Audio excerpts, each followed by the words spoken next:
नमस्ताम्राज चारुणाय च स्वाहा नमः शङ्काय च पशुपतये च स्वाहा नम उग्राय च भीमाय च स्वाहा नमो अग्रे वधाय च चोरे वधाय च स्वाहा नमो हन्त्रे जानीयसे च स्वाहा नमो वृक्षेभ्यो हरिकेशेभ्यः स्वाहा नमस्ताराय स्वाहा नमः शम्भवे च मयो भवे च स्वाहा नमः शङ्कराय च मयस्कराय च स्वाहा नमः शिवाय च शिवतराय च स्वाहा नमस्तेऽर्च्याय च कोऽन्याय च स्वाहा नमः पाद्याय च वाद्याय च स्वाहा नमः प्रतरणाय चोत्तरणाय च स्वाहा नमः आधार्याय च आद्याय च स्वाहा नमः षष्ट्याय च भेन्द्याय च स्वाहा नमः श्रीगत्याय च प्रभाज्याय च स्वाहा नमः जिरञ्जाय च प्रपच्याय च स्वाहा नमः किगंशिलाय च क्षयणाय च स्वाहा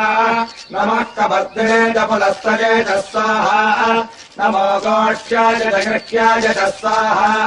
नमस्तल्प्याय च गेह्याय च स्वाहा नमः काट्याय च गह्वरेष्ठाय च स्वाहा नमो हृदयाय च निवेष्ट्याय च स्वाहा नमः पाकम् सव्याय च रजस्याय च स्वाहा नमः सृष्ट्याय च हरित्याय च स्वाहा नमो लोप्याय च लोलप्याय च स्वाहा नमः ऊर्जाय च सूर्याय च स्वाहा नमः पर्याय च वर्णसत्याय च स्वाहा नमो पुराणाय च विघ्नते च स्वाहा नमः आक्षिरते च प्रक्षिरते च स्वाहा नमो वक्किरगेभ्यो देवानागुम् हृदयाभ्यः स्वाहा पूर्णाहुतिमुत्तमाञ्जहोते